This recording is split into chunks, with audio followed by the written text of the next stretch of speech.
The morning of my graduation from Stanford School of Medicine started like most significant days in my life, with disappointment from my family. While other graduates were receiving flowers, congratulatory texts, and excited calls from relatives, I sat alone in my apartment, adjusting my cap and gown with no one to share the moment. My phone buzzed once. A text from Mom, "We'll be there. Try not to trip on stage." That was it. No, congratulations. No, we're proud of you. Just a reminder that even on my biggest day they expected me to embarrass them somehow.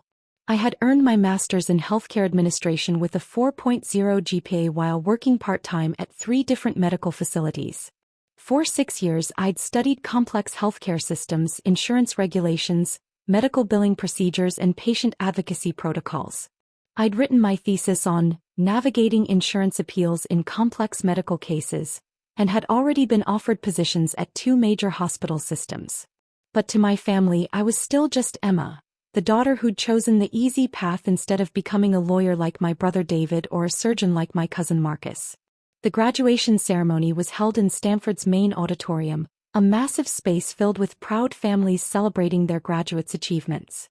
I spotted my parents, my brother David and my sister Michelle sitting in the middle section, looking like they were attending a mandatory work meeting rather than their daughter's graduation. As I walked across the stage to receive my diploma, I caught sight of them in the audience.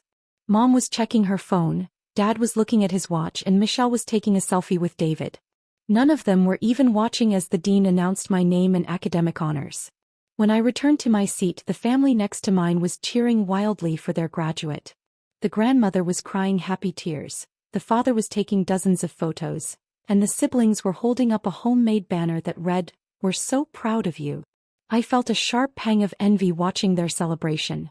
That's what I'd always imagined my graduation would look like, a family genuinely excited about my accomplishments, proud of the hard work I'd put in, eager to celebrate this milestone with me. Instead, I had 3 people who couldn't wait for the ceremony to end. After the official proceedings concluded, families flooded onto the lawn outside the auditorium for pictures and celebrations. I found my family standing near the parking lot, clearly ready to leave. "Finally done embarrassing this family with your worthless degree," Mom whispered as I approached, her voice carrying just enough for nearby families to hear. The words hit me like a physical blow, especially on what should have been one of the proudest days of my life. Dad nodded in agreement, his arms crossed tightly across his chest. 6 years of school for what? Hospital paperwork. "At least it's over," Michelle added, rolling her eyes dramatically. "Now maybe you can get a real job and stop living like a college student forever." David, fresh out of law school and already working at a prestigious firm downtown, smiled smugly. "Some people just aim lower, I guess. Not everyone can handle the pressure of a real professional program." Their words stung, but I'd learned over the years not to react. Any defense of my chosen field would just lead to more mockery, more comparisons to David's superior career choice, and more reminders that I was the family disappointment. "Can we at least take a few pictures?" I asked, still wearing my cap and gown, hoping to salvage something positive from the day. Mom sighed dramatically as if I'd asked her to climb Mount Everest. "I suppose we should document this achievement. But make it quick. David has dinner reservations." "Dinner reservations?" I asked hopefully. "Are we celebrating?" "David's celebrating," Dad corrected. "He just made partner track at his firm. We figured we could kill 2 birds with 1 stone, your graduation and his real accomplishment." Of course. Even my graduation day had to be about David's success. We took exactly 5 pictures, with my parents looking like they were posing for a police lineup rather than celebrating their daughter's academic achievement. Mom kept checking her phone between shots, Dad looked at his watch repeatedly, and Michelle spent the entire time texting her friends about how bored she was. "This healthcare administration thing," Mom said dismissively while we waited for David to adjust the camera. "What exactly do you plan to do with it?" "File medical records." "It's much more complex than that," I began, but Dad cut me off. "Spare us the sales pitch, Emma. We know it's just fancy paperwork. David deals with real problems, life-changing cases. You'll be shuffling papers in some back office." David nodded condescendingly. "No offense, but healthcare administration sounds like something they train people for in community college. Not exactly Stanford-level work." "Actually, I said quietly. The program is highly competitive. Only 30 students were accepted this year out of over 800 applicants. Michelle laughed. That's because nobody wants to do boring hospital stuff. The smart people go to law school or medical school. Like Marcus, Mom added proudly. Now there's someone who made something of himself. A surgeon at 32 making real money, saving actual lives. The comparison to my cousin Marcus was a familiar pain. He was the family golden child, the one everyone pointed to as an example of success. Meanwhile, I was treated like the family charity case, the one they tolerated out of obligation. Are you coming to dinner?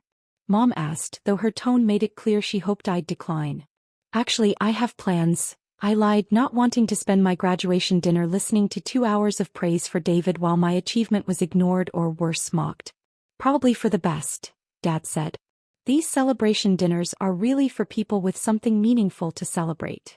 As they walked toward the parking lot, I heard Michelle say loudly, "Thank God she's not coming." Can you imagine trying to explain to the waitstaff what a healthcare administration degree even is? How embarrassing. Their laughter echoed across the graduation lawn as I stood alone in my cap and gown, watching other families take photo after photo, their joy genuine and infectious. I felt more isolated than ever, wondering why I'd even invited them to witness what they clearly considered a non-achievement. Other graduates were being taken out for elaborate celebration dinners, receiving flowers and gifts, having their families brag to strangers about their accomplishments. I was getting criticized for choosing a field my family didn't understand and being uninvited from my own graduation dinner. But then as they reached their car, Mom's phone rang. I was still close enough to hear her answer with her usual clipped, professional tone. "Hello, this is Catherine Mitchell." "Mrs. Mitchell, this is Jennifer Walsh from Pacific General Hospital's billing department. I'm calling about your insurance claim from last month's cardiac procedure." I watched Mom's posture immediately stiffen. She'd had a minor heart procedure a few weeks earlier, nothing serious, but it had required an overnight stay and some follow-up care. Insurance had been giving her some trouble, but she'd assured everyone it was just routine paperwork delays. "Oh yes," Mom said, her voice already showing signs of stress. "What's the update on that?" "I'm afraid I have some concerning news. Your claim has been denied again and we've exhausted the standard appeals process. The paperwork discrepancies are more complex than we initially thought, and there are coding errors that are affecting your coverage." I could see the color starting to drain from Mom's face as she gripped the phone tighter. "What does that mean exactly?" she asked, her voice smaller now. "You're looking at approximately $127,000 in out-of-pocket expenses for the procedure, the hospital stay, the specialist consultations and the follow-up care." The phone nearly slipped from Mom's hand. $127,000? But I was told everything would be covered under my plan. Dad had moved closer, his face growing increasingly concerned as he tried to listen to the conversation. "I understand your shock, Mrs. Mitchell. Unfortunately, these healthcare billing situations can be extremely complex. The insurance company is claiming that certain procedures weren't pre-authorized correctly, and there are discrepancies between what your cardiologist submitted and what the hospital coded." Mom's hand was visibly shaking now. But I can't afford that. We don't have that kind of money." "I completely understand your position. These cases require someone with specialized knowledge of medical billing procedures, insurance protocols and healthcare administration to navigate the appeals process effectively." I stood frozen, watching my mother panic about the exact field she'd been mocking just minutes earlier. "A healthcare administration specialist?" Mom repeated weakly. "Yes, someone with expertise in medical coding, insurance regulations, billing procedures and patient advocacy. They understand the system from the inside and know how to communicate with insurance companies in their own language. Without that expertise, cases like yours rarely get resolved favorably." Mom hung up the phone looking devastated. The confident, dismissive woman who'd been mocking my degree 20 minutes earlier was gone, replaced by someone who looked genuinely terrified. "What's wrong?" David asked immediately. "The insurance." Mom's voice was barely a whisper. "They're denying the claim. We owe $127,000. The family went silent. That amount of money would destroy their finances, potentially force them to sell their house and devastate their retirement plans. David, you can help us fight this, right? Dad asked desperately. Legal action, lawsuits, something? David shifted uncomfortably, suddenly looking much less confident than usual. Dad, this isn't really my area of expertise. I do corporate law, mergers, acquisitions, business contracts. Medical billing disputes are completely different. But you're a lawyer. Mom protested, grasping for any solution. Medical billing law is incredibly specialized, David admitted reluctantly. It involves healthcare regulations, insurance protocols, medical coding systems. It's like a completely different language. The panic in their voices was growing. These were the same people who'd spent years dismissing my chosen field as paperwork and easy, and now they were discovering that it involved complex systems they couldn't even begin to understand. So what do we do? Michelle asked, for once looking genuinely concerned instead of bored. We need to hire someone, Dad said grimly. A specialist like the hospital suggested. That could cost thousands just in consulting fees, Mom said, her voice breaking. And there's no guarantee they can fix it. David nodded slowly. Healthcare administration consultants charge premium rates because their expertise is so specialized. We could be looking at $15,000 to $20,000 just to hire someone good enough to handle a case this complex. As they stood there in the parking lot, the reality of their situation began to sink in. They needed exactly the kind of expertise they'd been mocking, and they couldn't afford to hire it. Mom's phone rang again. This time it was her cardiologist's office with additional questions about insurance coverage for her follow-up appointments. As she struggled to understand the medical terminology and coding requirements, I watched Dad's frustration grow. This is impossible, Mom said after ending the call. They're asking about procedure codes, billing modifiers, network providers. I don't understand any of this. It's like they're speaking a foreign language, Dad agreed, his earlier confidence completely gone. Michelle looked around helplessly. There has to be someone who can help us. We need someone who understands how hospitals work from the inside, David said slowly. Someone who knows the billing systems, the insurance protocols, the medical coding. The silence that followed was deafening. All four of them stood there, slowly realizing that they'd spent years dismissing exactly the expertise they now desperately needed. Finally, Michelle spoke up hesitantly. Didn't Emma just graduate with some kind of healthcare degree? All eyes turned to me. I was still standing nearby in my cap and gown, having witnessed their entire crisis unfold. Mom looked at me like she was seeing me for the first time. Emma, what exactly does your degree cover? I could have walked away. After years of having my field dismissed and my career choices mocked, part of me wanted to let them figure out their own mess. They'd made it clear that my education was worthless, that my expertise didn't matter, that I was the family disappointment. But despite everything, they were still my family. And this was an opportunity to show them exactly what my worthless degree could do. Healthcare administration, I said calmly. Medical billing procedures, insurance protocols, healthcare systems management, regulatory compliance, appeals processes, medical coding, patient advocacy. Dad's eyes widened. That sounds exactly like what we need. I also completed specialized certifications in insurance claim resolution and medical billing dispute management, I continued. My thesis focused specifically on navigating complex insurance appeals in cases where initial claims have been denied.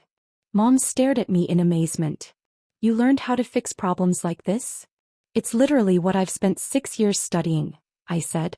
Healthcare administration isn't just filing paperwork. It's understanding how medical systems work, how to navigate insurance bureaucracy, how to identify billing errors, how to advocate for patients when the system fails them. The transformation in their expressions was remarkable. Suddenly, my worthless degree was the most valuable thing in the world. The hospital billing representative mentioned that these cases require someone who can communicate with insurance companies in their own language, I added. That's exactly what healthcare administrators are trained to do. David looked genuinely impressed for the first time in years. So you actually know how to fight insurance companies and win? Among other things, yes. I've interned at 3 different medical facilities, worked on dozens of billing disputes, and helped patients navigate insurance appeals. It's what I do. Dad shook his head in disbelief. All this time we thought you were wasting your education on something easy.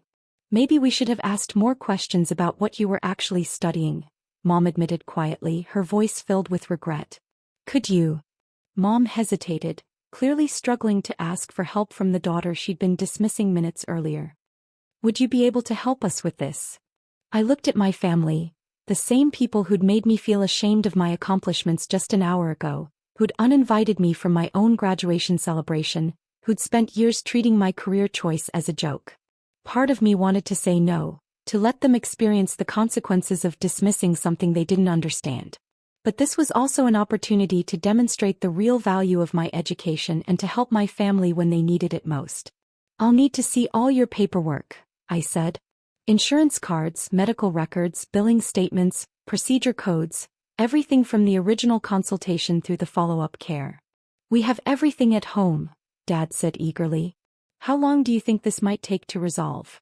Depends on the complexity of the errors and how cooperative the insurance company is willing to be, but I've seen cases like this completely reversed in a matter of weeks with the right approach and documentation. Mom looked like she might cry with relief. Emma, I had no idea your degree was so practical and important. Most people don't understand what healthcare administration involves, I said diplomatically. They think it's just paperwork and filing, but it's really about understanding incredibly complex systems and advocating for people who get lost in the bureaucracy. David was shaking his head in amazement. That actually sounds like more challenging work than what I do. At least corporate law follows logical patterns. Healthcare systems sound like controlled chaos. They can be, I agreed. That's why it takes specialized training to navigate them effectively. Michelle put her phone away for the first time all day. So you actually fight insurance companies for a living? Patient advocacy is a big part of it, yes. When someone gets a $127,000 bill for a procedure that should have been covered, there's usually a way to fix it if you know how the system works. Dad looked at me with what might have been respect for the first time in years. All this time, we thought you were choosing an easy path instead of something challenging like law or medicine. Healthcare administration requires understanding medical terminology, insurance law, billing regulations, coding systems, patient privacy laws, and advocacy procedures, I explained. It's not easier than other fields, it's just different. And apparently exactly what we need right now, Mom said softly. That evening, instead of David's promotion celebration dinner, we went back to my parents' house. I spread their medical paperwork across the dining room table and began working through their case systematically. Within the first hour, I'd identified multiple problems with how their claim had been processed. The hospital had used incorrect billing codes for 2 of the procedures, the insurance company had applied the wrong deductible schedule, and there were 3 separate authorizations that should have been pre-approved but hadn't been properly submitted. How did you spot these errors so quickly? Dad asked, watching me work through the documentation. Training and experience, I said simply. When you understand how the system is supposed to work, it's easier to identify where it went wrong. As I explained each error and outlined my strategy for the appeals process, I watched my family's understanding of my field grow in real time. They began asking genuine questions about healthcare systems, insurance regulations, and patient advocacy work. This is actually fascinating, David said, leaning over my shoulder to read the insurance policy details. I had no idea there was so much complexity behind medical billing. This is like detective work. A lot of healthcare administration is problem-solving, I agreed. You have to be part detective, part advocate, part negotiator, and part translator. Mom was reading through the appeals process documentation I'd prepared. This is incredibly detailed and professional. You really know what you're doing. I've been training for this for 6 years, I reminded her gently. We really didn't understand what you were studying, did we? She asked, her voice filled with genuine regret. No, I said honestly. But that's partially my fault too. I should have done a better job explaining what healthcare administration actually involves. We should have listened better, Dad admitted. We should have asked more questions instead of making assumptions.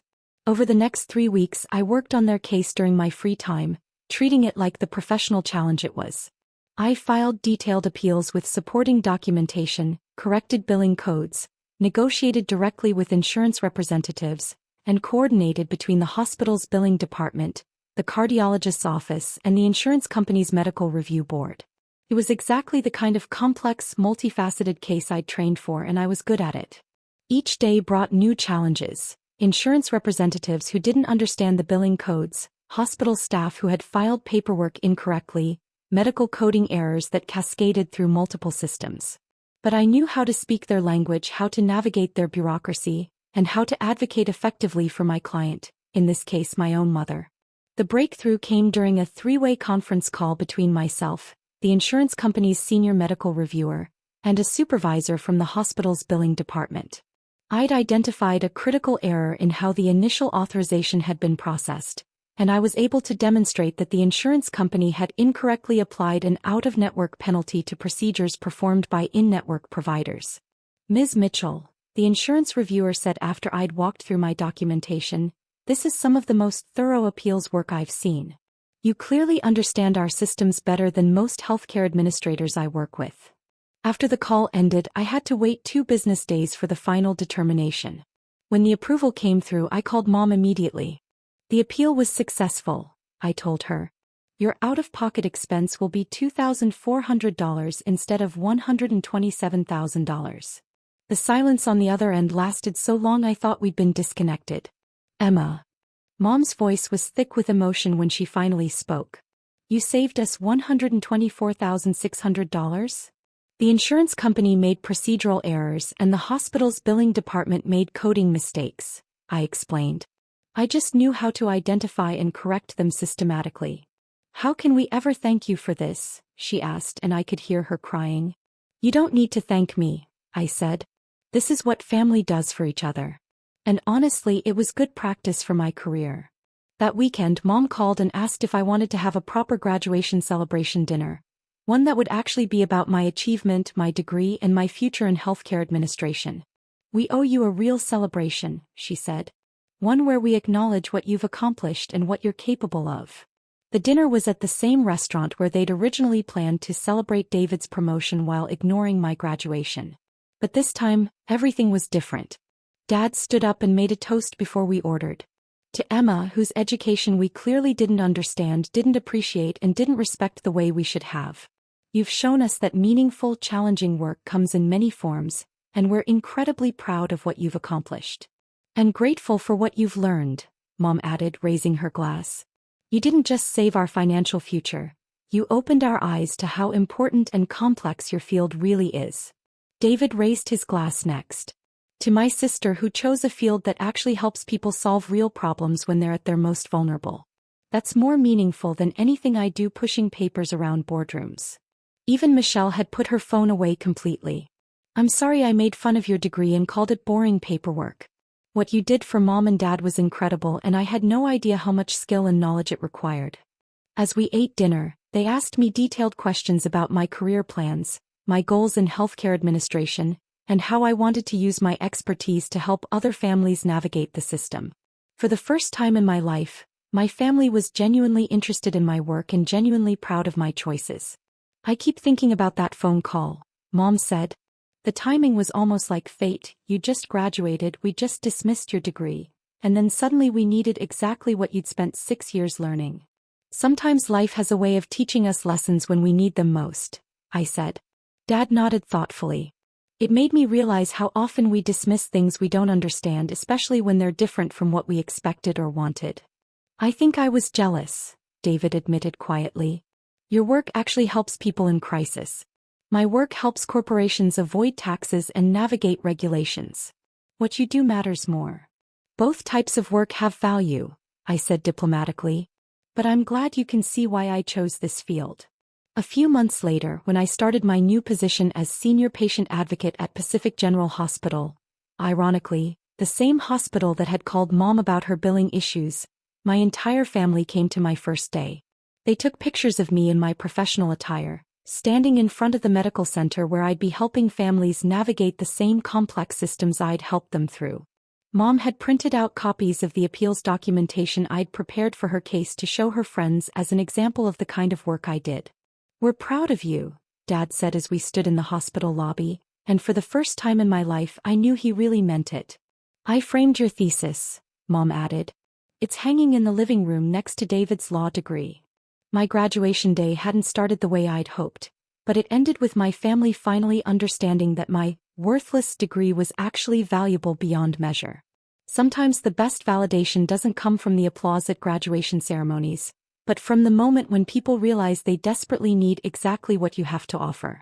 And sometimes the phone call that changes everything comes at exactly the perfect moment, right when the people who doubted you most need to see the truth about what you've accomplished and who you've become.